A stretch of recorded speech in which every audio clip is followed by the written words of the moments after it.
Feeling friends is this concept that I came up with laying in bed one night. I have all these close friends who have these wonderful stories that can help change the world, life experiences that can help other people believe in themselves, hold tight to their dreams and make their dreams reality. On Feeling Friends, we talk about God, we talk about love, relationships. I have celebrity friends, I have non-celebrity friends. I have church members, family members. But when you watch and listen to Feeling Friends, you will learn and you will laugh. It's a community of friends helping to build each other up. So tune in to Feeling Friends every Sunday on WHCR 90.3 FM, or you can catch me on YouTube at Feeling Friends Radio. All right, I'll see you there.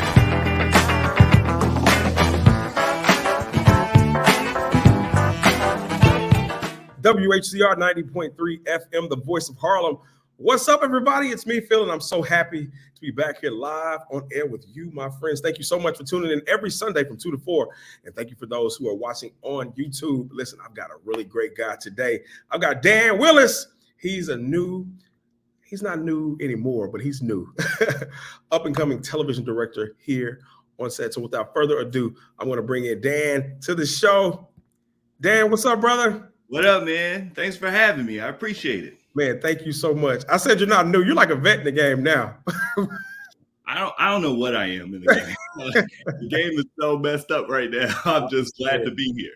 Man, it's so good to see you, and thank you again for coming on. So tell the people who you are. My name's Dan Willis. I'll say Daniel, just in case my mom watches this, because she doesn't like when I shorten her name. For me, from Chicago, born and raised there, and now I'm a television director in Los Angeles. You are from Chicago, and I say you're probably one of the best television directors, man. You have done a lot of things so far. I'll never forget, before I really knew you, we were at this event. I forget where it was, but it was for up-and-coming directors. And I was like, I know you, Dan.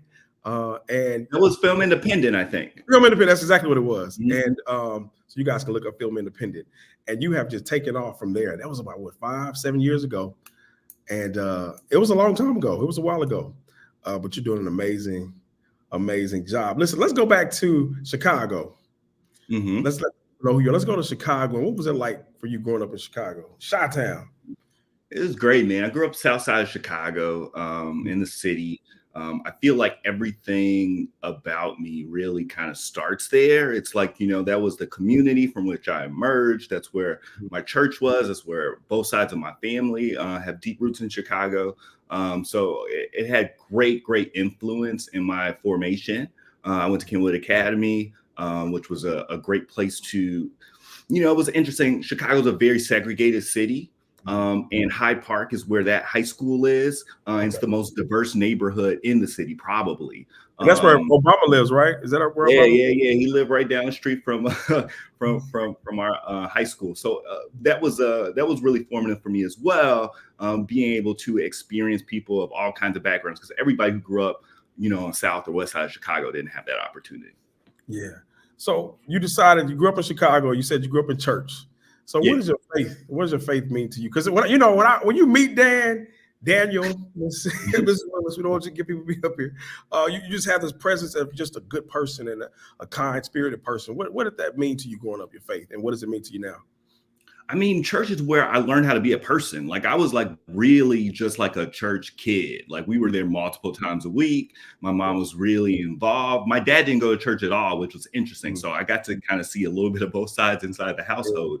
But it really just gave me a footing in like what, my morality system was going to be and like how I looked at the world. And it was really important.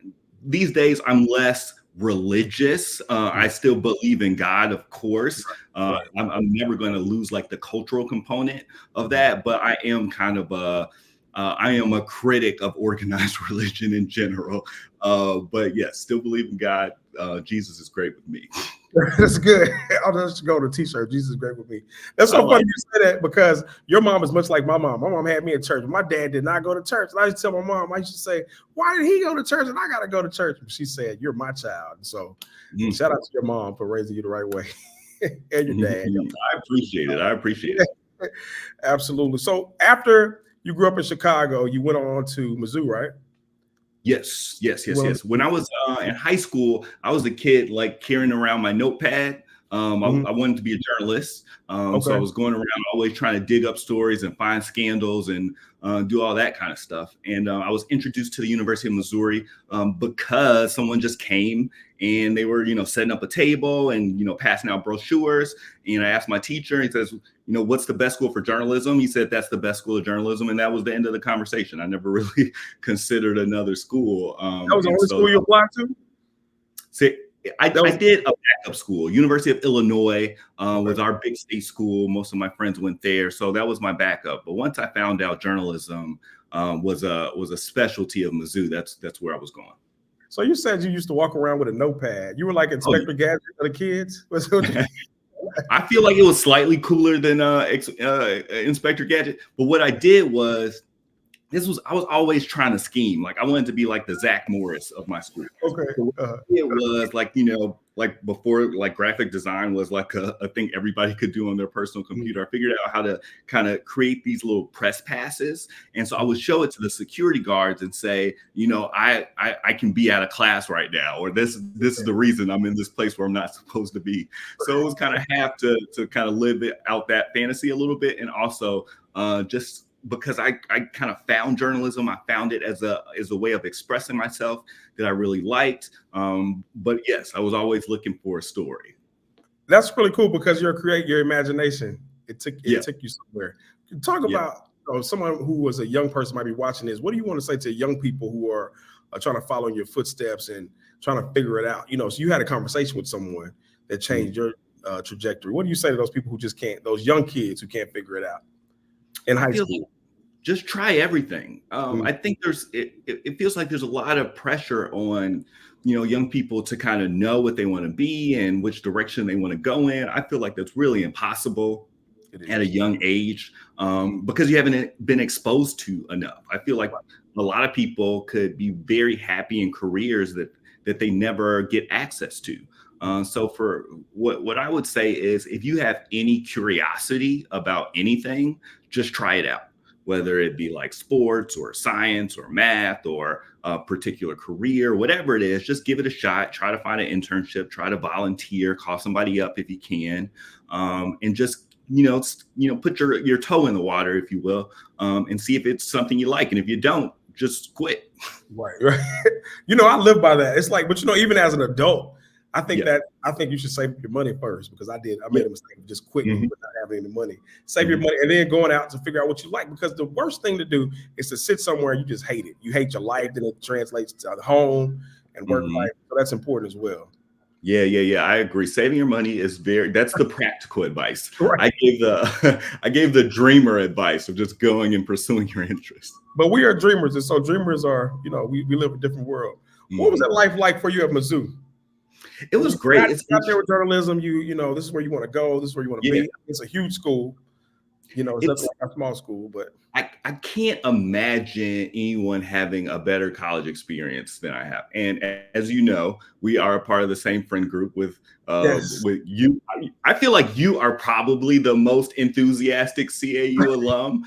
But I'm saying that to say I've encountered many people who think the same thing about their college experience, which I think is great. Everybody should feel like their college experience was the best because it's very expensive and it went by very fast. But I say that to say it's like, I found an incredible community of people there that I'm still friends with today. I was, texting that group chat earlier this morning. So these are folks now that I've known for 20 years. And that's kind of nuts. The community was great. It's interesting. It's a big state school. It's not HBCU. So you're going to run into the kind of things you run into in broader America. So we had a little bit of that too, but it was really just a great place for me to learn how to be an adult, how to be a citizen, how to be a person. And I wouldn't trade it for the world. You said broader America. It's so important for people to get a diverse background. Can you speak about that and learning how to cope? Because, our world, as you know, as your wife is one of our good friends. So my experience was totally different. I had an entire Black experience my entire life. Then I got to Clark, it was Black. Then I was like, oh my God, this is a totally different world. Talk about the diversity and how that's important and how it was shocking. We live in. It was shocking. I didn't realize Chicago was a Black city until I went to Mizzou. So I grew up you know, a lot of my teachers were Black growing up. Like 90% of the people I went to school with were Black growing up. So it's like I wasn't searching for a particular kind of experience in college because, you know, Black people is all I knew. I really chose the school simply based on academics. And it's crazy to think I come from an HBCU family. It's like most of the people in my family who went to college, went to HBCUs, they were probably like less gung-ho than our group of friends. But I knew what Tougaloo College was. I knew what Xavier and all these places were. We used to go to like the HBCU Classics in Indianapolis and all that. So the culture was familiar to me, but I just wanted to study journalism. So that's why I went there. What was great was it taught me what it was going to be like to live in this country, I feel like. Missouri is a specific place too, because it's a red state. So it has its own particular culture. Chicago is probably the biggest the biggest city that's, you know, close there. St. Louis and Kansas City is there, but I feel like they're kind of different cities. So it exposed me to a lot of different things. It exposed me to the diversity of Black people, which was really interesting. And you know, the same thing too in Atlanta. We had the diversity. We had poor, rich, middle class. Was so many Black people that I'd never met before. Yeah, so that was great. I had never been around affluent Black people before. So that was interesting. I had never been around West Coast Black people. And they're way different than Midwest or East Coast Black people. And then learn about white people. I didn't know anything about them besides what I watched on TV. So just kind of being in those spaces, learning how to navigate those spaces, learning what, you know, ideas people had about Black people. All those things are really important to learn. We all have to learn them eventually. I just learned my lessons in college. That's so important. You made a really great point with that. You know, let's jump into your career. And for you and I, it is an amazing thing in your life when you have a dream as a child and it actually comes into fruition, right? When you say, so let's talk about you wanting to be a director. How did you jump into, I want to be a director now? Well, that started in college too. And I mean, so many things go back to Mizzou, but I went there for journalism and immediately found out I did not want to be a journalist. I didn't like asking questions. I didn't like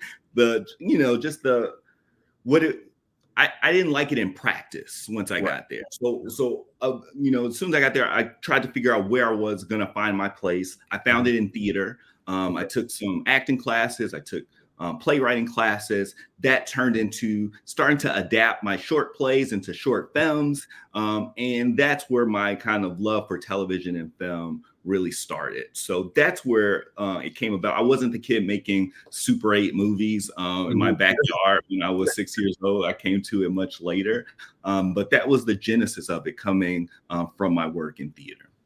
I love that. That's really good. I think I did the same thing in college as well. I was a radio and TV major. And I was like, I went to a high school that was really up and coming with radio and TV. And then I got to my school and I'm like, this is low budget. I want to do something different. But now here I am doing radio and TV. So that's really good. What do you say to people? I worked at the NPR station all 4 years. We had an NPR station in one of our administrative buildings. So I was on air all 4 years. Not the cool on air version. I was just doing like the station breaks in between. But I really enjoyed that. I love NPR. This is NPR. It's very cool. It's very you. You're very cool like that. Very buttoned up. Let's talk about people who want to follow their passions, right? We got a grown folk want to do it all the time. What do you say about them following the footsteps? You know, they're not young. They're like our age, trying to figure it out. What do you say to them that are trying to get into this, following the footsteps for adults? I would say I would get it kind of what you're talking about, or what you were talking about earlier, is like, you know, saving your money. It depends. If it's about passion, that's one thing. I feel like then you can just divide your time however you want. If you're into photography, or if you're into making videos, if you want to be a personality or so, those things, I feel like you can just dedicate, you know, whatever free time you have to it. And if that's enough, I feel like that's great. It's like you don't always have to do everything professionally. If you want to do it professionally and you're a little bit older, I feel like everybody kind of, you know, may have to have some kind of come to Jesus moment where you realize, you know, if you had a previous career, your life might not look the same at the beginning of your time coming into an entertainment space. Usually it takes a little time to grow, to build your network, to get connections, to find your place. So a lot of people might struggle with the lifestyle changes that could come with that. So that's something to consider. But I say just test it out. It's like now we live in a time like if you want to try anything, just try it. And if you want that to be your more than your passion or your hobby and become your career, then you just got to think about what that means. Can you tell us, going back to directing, can you tell us how directing really works? Because I find directors very fascinating. They're a different type of person. They're very methodical, I would say. How does it work for a director or for you? Like, do you guys have agents, or how does this? I want to be a director, right? How does that work for a person? I mean, usually, only thing you have to do to be a director is direct, really. Mm-hmm. So if there's a story that you want to tell that story and use a camera to do it. That's at the most essential, basic level. That's what it really is. Now, beyond that, it's like if you want to be a professional director, then yes, you're going to need some help. You're going to need a support system. You're going to need a team of people who are advocating for you. I have an agent and a manager. The work that we do together is really about like procuring work and building a career for me. But that takes time. But at the very beginning, it was just me. Right. Say again. Much like actors, they have to build their profile. Exactly. But for the people getting started, don't worry about all that. All you have to do is just do the work. So if you want to be a director, find some people and ask them to help you and direct a little short film or a web series. If you want to be a writer, just start writing scripts. Like, develop the craft part, develop your kind of artistic point of view, and then think about how you can kind of elevate and start making money or doing bigger things. But at the very beginning, just focus on the work. And I think we live in this instant society, and people don't realize a lot of us started a long time ago. We started, like you said, you started back when you were a kid. And I would say there's nothing wrong with Tubi. We live in this Tubi society, and it takes practice. It takes time. It's a craft, and you should really dedicate your time to your craft. Absolutely. I think what it's really about is like, what are your goals? Like, what are you trying to do? If you're trying to tell stories, then it takes time. I mean, we've all been in situations where someone's trying to tell us a story and we're trying to get away from them as fast as possible. Right. I think there's a craft to it, and that needs to be developed. And it needs to be developed for its own sake, for the sake of being a good storyteller, not necessarily, getting something back from it, beyond just the joy of the work. Absolutely. What do you love about directing? I love, essentially, directing is about leading a team. And I really enjoy working on teams. Thinking back upon life, I feel like I've always kind of been, if not, in a leadership position, like leadership adjacent. I've always had ideas. I've always been one to kind of step forward and say, hey, let's try to rally around this, or let's try to do this thing together. And I feel like directing is like 90%, leading a team and communication. So that's what I love about it. I love like gathering a group of really talented people and like pointing us in a direction and bringing the best out of every person on that team. Because you all play a very particular, I'm an actor. You all play a very particular role. Either you can make the set or break the set, and it's whatever it's you. If you talk to an actor the wrong way, that could turn the whole. I want to ask you this: what is some of the worst experience you had on set? You don't have to name any names, but have you had? Did you think off the top of your head like a worst experience that you've had on set? Well, the worst challenge I had. Well, shoot, there's a couple things. One of these is a New York story. One challenge I had was just like a difficult actor. And this was very, very early in my career. So I was very green and everything was going well. This might've been the first couple of days of my first thing. And they were being very difficult and very almost hostile towards me. And I couldn't understand it, but I had worked in television for a while in other positions. So I understood like the importance of just kind of pushing through and not making it about me and just kind of, achieving the goal and thinking about the big picture. Now, later I found out this person had issues with that predated me, and it wasn't personal, but it was just coming in my direction because I was the one who's there. And that's was a valuable lesson for me. Number one, it's like in these environments where the stakes are high and where we have to kind of deliver products and we have to kind of accomplish goals, you can't allow little interpersonal dynamics to throw you too far off of your path. So that was my lesson. But in the moment, it was very difficult because I'm a young director. It's my first time here. I know everybody's looking at me and wondering how I got this opportunity. And now this person is making it especially difficult unnecessarily. But I'm glad I learned that lesson early. Well, you have to learn it sometime because the higher you go up, I mean, it's going to get more and more difficult. Absolutely. Have you dealt with that a lot being a young director, young Black director? You have a lot of, people that say, "Oh, who is this young guy?" Not even the color, but just this young guy. Who he doesn't know what I'm an actor. Who get better lighting? Is that a constant for you? Not directly. I feel like rightly so, and you as an actor know that. It's like actors are putting themselves into the hands of a person who they might not know that well. I feel like trust has to be established. So I think maybe I look younger than I actually am, and I come into a space, maybe I'm Black because I'm Black, or maybe it's because of how old I look or whatever. I feel like there is a responsibility on my part to make everyone feel comfortable and everyone feel safe and to earn people's trust so they will kind of follow me on this journey. But everyone isn't like starting from a position of, okay, let's follow this guy who I've never met before and I don't know much about. So I get it. I think it's a risk to hire anyone in jobs like this. So I think we have a responsibility to not only do a good job, but make people feel good about it.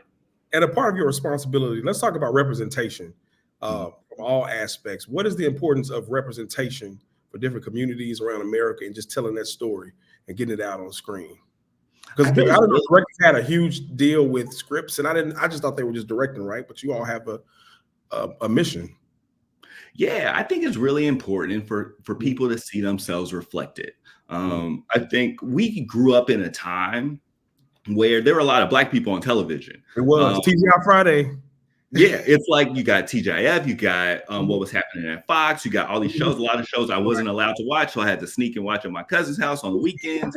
Like I did not think about, what it was like to grow up probably the next generation after us, where that wasn't the case, where there, weren't like complete Black nights on television and just so many shows and so many things that we can connect to. And I feel like that next generation kind of was looking for that. So now in this moment, it's really a part of our kind of, collective language, this idea of representation, because of this desire to see people like you on the screen. So I think it's important because it's what the audience wants. And I think the audience is the most important part of the equation. Absolutely. And there's so many diverse communities in America. And I think everybody needs a chance to tell a story. And I think that's what makes TV so great, is you learn so much about other people's cultures and other ways of life. And it makes us better as Americans. So thank you for doing what you do. Listen, what are some of the shows that you've worked on? I know, tell the audience what shows that you've worked on in the past. And I know you can't say your favorite shows. What show you might want to go back to direct? Well, I mean, it starts with Grey's Anatomy. That was the first show I ever worked on. I started there as an assistant, as a production assistant, they call it. It was my job to get the coffee and do the grocery shopping and all of those things. And then eventually I got hired to be a director on that show, which is not a common path from buying groceries to directing an episode. So that one will always be like, the center for me, because that's where it all started. That's where I was mentored. That's where I got my first opportunity. So I'm forever grateful for that one. But shows like The Blacklist, Grace hired me first, but my first ever show was The Blacklist, which shoots in New York. I feel like that's how I learned about New York. Pretty much every neighborhood except Harlem. I do have a Harlem story. But that one is really special to me. That's off the air now, so I kind of miss it. But every show is different. Every show is fun. What I like about doing television is you get to drop into so many different worlds. So it's like one week I might be on a medical show, and the next thing it's a legal show, and the next thing it's a cop show, and then it's a teen drama, and then one show's in one part of the world, and the other one's in the next. And you get to do this with more often than you can do in film usually, because, most people can't make as many films as television shows. So that's what, excites me the most. And those are some of the shows that are really special to me. And TV is a 5-day-a-week thing, right? It's 5 days a week. You guys go out sometimes 16 hours a day. So it's pretty like a regular job. TV is great. It's a great place to be in. So, it's one of the things that excited me, is because it felt like you could have a regular life. When I was an assistant, I would kind of be hanging around the directors or the kind of producers, writers. And what I was observing is like, them just talking about their regular life. Like the show is important, but they were talking about, I got to get my kids the soccer practice and all this other stuff. And I was impressed. It's like, oh, you can have a regular life. Like you can have a wife, you can have a kid. You can, participate in their lives, and it doesn't have to be all consuming your profession, which was good for me. And, movies, they'll consume you 6 months out of your life or however long. Yeah. So TV is a great. Bro, you talked about wives. You talked about living that life. You're a newly married guy. Mm-hmm. Shout out to you. I went to your wedding. It was beautiful. I think it was probably the nicest wedding I've been to in a long time. I didn't know you had so many dance moves, bro. I was dancing. Yeah, you was out there, bro. You was out there. Between me and one of your best friends, he's a bruh. The guy with the hair, what's his name? Yeah. Oh, yeah. Marcus. Yeah, so we had a good time. Let's talk about you and your wife, our friend Britt. We love Britt. I think you guys make a great couple, and I'm just so happy to see you guys thriving. What is it like being married? Talk to the fellas. What is that life like? It's great. I mean, we were together for a good amount of time before we got married. So I feel like we knew each other pretty well. So the transition into marriage has been pretty seamless. But just in general, I feel like, a good, healthy relationship just kind of fills out your life. I feel like a lot of times to be successful in kind of entertainment worlds or, finance worlds or, whatever it is, it takes a kind of a certain amount of dedication and kind of energy and ambition and all these things. And it's really easy to just kind of be professionally focused. When life is a lot more than what your job is, life is about family. Life is about just kind of, enjoying, the time that we have. And I feel like you do that best when you do it with another person. And I got a pretty good person. You got a really good person. Both of y'all are great together. What are the lessons that you've learned with Britt? You two, have you learned any lessons that you can share with us? Yeah, I mean, I think I've learned a lot of lessons. I'm not sure that you would agree that you've been taught. You've learned these lessons. But I mean, I think a big part, I've learned lessons about communicating. I've learned lessons about like being less, self-centered and selfish. I've learned lessons about generosity. I've learned lessons about like how to support another human while they're going through difficult times. All the lessons of life, I feel like I've either learned for the first time or have been deepened my understanding, that is, in this relationship for sure. I love that. What are some of the final thoughts for our audience? We want to thank you for coming on. You gave us a lot of great jewels. And what would you leave our audience with today? I don't know. I just be thankful. That's where I am. I mean, I feel like we live in a society, and for good reason. Good reason. There's lots of stuff going on here and around the world, plenty to be upset about. But I feel like it's so important to focus on gratitude whenever you can, because we're still here. We're still in time and space. There's a lot of different ways life could have gone, but we have the lives we have. And I think it's important to put some energy in the direction of just being thankful and having some gratitude for what we have. Even if it's not everything, even if everything's not great, even if it feels like your business is imploding or you're having family issues or whatever it is, if there is some room for that, I feel like that has sustained me through good times and bad. We appreciate you, Dan. I wish you all the best. Good luck, man. I hope to see you one day on set. Wait. I got to tell my Harlem story, though. Oh, yeah. Tell your Harlem story. Go ahead. Sorry about that. So my first time in New York, I didn't come, like, I remember, like, people find out I had never been in New York. Like, you've never been in New York? It's like you haven't lived or something like that. So, and I'm from Chicago. There's a light rivalry between the cities. So it's like, all that stuff. But one of the, like, most pivotal, like defining moments I feel like I've had in recent years was the moment of like coming, up the subway stairs from I think JFK. I took the train into Harlem. I'm coming up those subway stairs. Oh yeah, I know 125th. Yep, 125th, and I'm just. It was like when Dorothy like went went from Kansas to Oz. It was one of the most beautiful experiences. I think because we've been seeing it on television and movies our whole lives, and I'm seeing all these beautiful Black people, and I'm seeing all of some of the stereotypes too. Like I literally saw somebody doing pull-ups on like a light crack cans. You saw people running and yelling on the streets. Everything. And it was just it's like even the broadness of the streets was impressive to me. So I did all the touristy stuff. I went by the Apollo, I went to the museums and all those things. And it was really special. And I feel like, I don't know, maybe it's like the Harlem Renaissance, maybe it's like all those things. Yeah, it feels like a Mecca almost. I feel like everybody has to spend some time in Harlem. Y'all got great restaurants too. So it's so funny. I can just see somebody now telling you, "Get out the way!" Exactly. I was like not moving. I'm looking around. I'm looking around like a tourist. Somebody rob him. Get his back. Yeah. I was definitely looking like a target that day for sure. Yeah, like on Coming to America. Exactly. Listen, well, we love you in Harlem, man. So when you come back to Harlem, we got to have you at the station. So you got to come up to the station when you guys are here next time, okay? Let's do it. Well, we appreciate you, brother. Thank you so much, man. I'm always remember that Harlem story. We appreciate you, all right? Hold tight in the green room for me, okay? All right. I want to say thank you to Dan for coming on air. Listen, he said be grateful, be thankful, have an attitude of gratitude. So thank you again, Dan. You're listening to Phil and Friends right here on WHCR 90.3 FM, the voice of Harlem. I'll see you guys next time. Peace.